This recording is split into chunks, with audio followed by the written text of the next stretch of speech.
नमस्कार, मैं श्वेता आपका DKVT न्यूज में स्वागत करती हूं। तो चलिए रुक करते हैं आज की प्रमुख खबर पर। कांग्रेस के चुनाव न लड़ने के गहरे हैं सियासी अर्थ। कम सीटें मिलने के साथ हैं दूसरी वजह भी।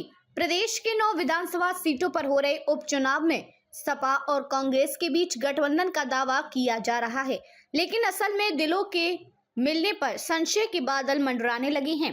कांग्रेस के उपचुनाव नहीं लड़ने के फैसले से साफ है कि सपा से मिली 2 सीटों से पार्टी संतुष्ट नहीं थी। दरअसल कांग्रेस यूपी विधानसभा उपचुनाव में मझवा, फूलपुर, गाजियाबाद, खैर और मीरापुर सीट मांग रही थी। सपा ने गाजियाबाद और खैर सीट छोड़ी। कांग्रेस ने असंतुष्टि जताई। इस बीच सपा की ओर से कहा गया कि फूलपुर सीट भी दे सकते हैं, लेकिन बुधवार को यहां से सपा के मुश्तबा सिद्दीकी ने पर्चा दाखिल कर दिया। इसके बाद दिल्ली पहुंचे कांग्रेस के प्रदेश प्रभारी अविनाश पांडे और प्रदेश अध्यक्ष अजय राय ने शीर्ष नेतृत्व को पूरी स्थिति बताई। देर रात सपा ने सोशल मीडिया पर ऐलान किया कि पार्टी सभी 9 सीट पर चुनाव लड़ेगी।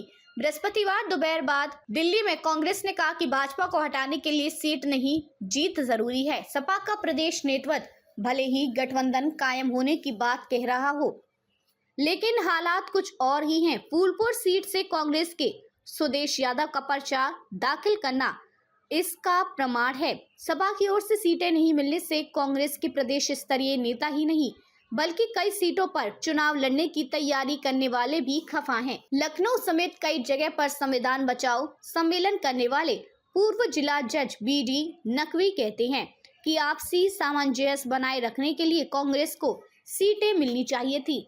सामाजिक चेतना फाउंडेशन न्याय के सचिव महेंद्र मंडल कहते हैं कि कांग्रेस को सीटें नहीं देना सपा की हठ धर्मिता है। सीटें छोड़ने का 2027 में मिलेगा फायदा। जानकारी के मुताबिक अब कांग्रेस नए सिरे से विधानसभा चुनाव 2027 की तैयारी करेगी, ताकि गठबंधन की जरूरत पड़ने पर सपा से आमने सामने बैठकर बात कर सके। ये सपा के लिए खतरे की घंटी हो सकता है। इंडिया गठबंधन के भविष्य पर संकट। लोकसभा चुनाव में गठबंधन के साथ खड़े दल अब मैदान में है। राष्ट्रवादी कांग्रेस पार्टी 3 उम्मीदवार उतार चुकी है। राष्ट्रीय जनवादी पार्टी अपना दल, कमेरावादी समेत कई दल अलग राह पर चल पड़े हैं। ऐसे में गठबंधन के भविष्य पर संशय है।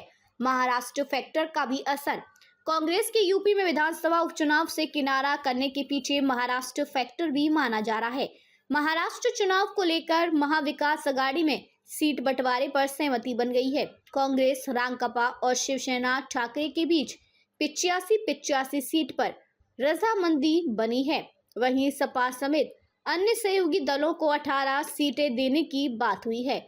यहां सपा 12 सीटें मांग रही है और 5 पर उम्मीदवार उतार चुकी है।